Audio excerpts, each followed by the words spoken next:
Okay, we're going to spend the next few minutes going over the infant and pediatric functionality and operation with the Philips FRX AED.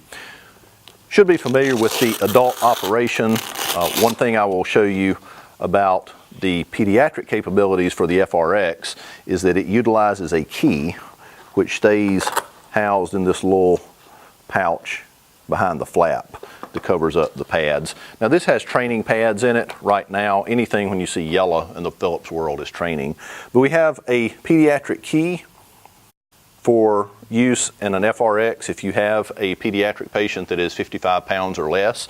If you do not know what the weight of the individual is and you think it could be around 55 pounds, I would recommend that you not insert this key. Just go ahead and use the adult pads. It's much better to give someone too much energy than not enough. Additionally, if you have an FRX and did not purchase the pediatric key, then you can use an adult dose of energy on a child or an infant. The American Heart Association has been very clear on that if you don't have pediatric capabilities with your AED, you will not hurt an infant or a child with an adult dose of energy. We use the same pads with the Philips FRX, so we don't change pads out. All we do is take this key, and on the front, you notice there's a little hole right here. So we're going to plug this key in, and that's all you do.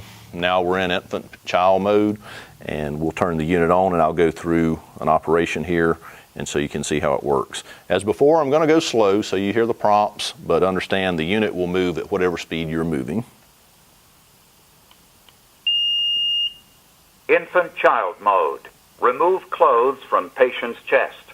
Gives you a second to do that. We do need to make sure the chest is bare to use an AED. When patient's chest is bare, open gray plastic case and peel off white adhesive pads. So you notice on the front here, we see a middle of the chest, middle of the back pad placement.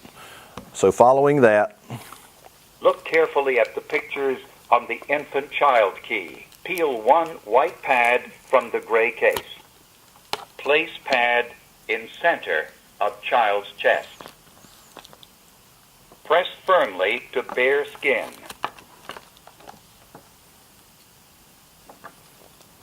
When the first pad is in place, stay clear of patient. Analyzing heart rhythm. Stay clear of patient. Analyzing heart rhythm. Shock advised. Stay clear of patient. Press the flashing orange button now. So make sure everyone's clear, no one's touching the victim. Shock delivered. Be sure emergency medical services have been called. It is safe to touch the patient. Begin CPR. For help with CPR, press the flashing blue button. So we have our blue button for CPR assistance again.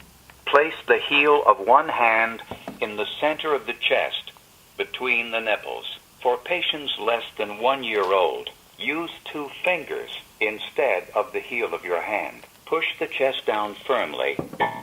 Keep time with the beat. Again, 100 times a minute, consistent with American Heart Association guidelines.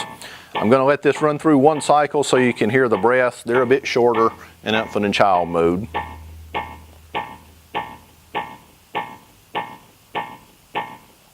Pinch nose, tilt head, and give 2 small breaths. Breathe. Breathe. Continue with compressions. And for brevity purposes, I'm going to turn that off. It will, just as like in adult mode, go through 5 cycles or 2 minutes. Then we're going to reanalyze. If you need to shock the individual again, it will tell you to do so. Press the orange button. If not, determine if they're responsive and breathing, and continue CPR if they're not. So that's the operation for infant and child mode with the Philips FRX. If you have questions or if you would like to get additional information about the pediatric key, please contact us or contact your local sales representative, and they'll be happy to help you.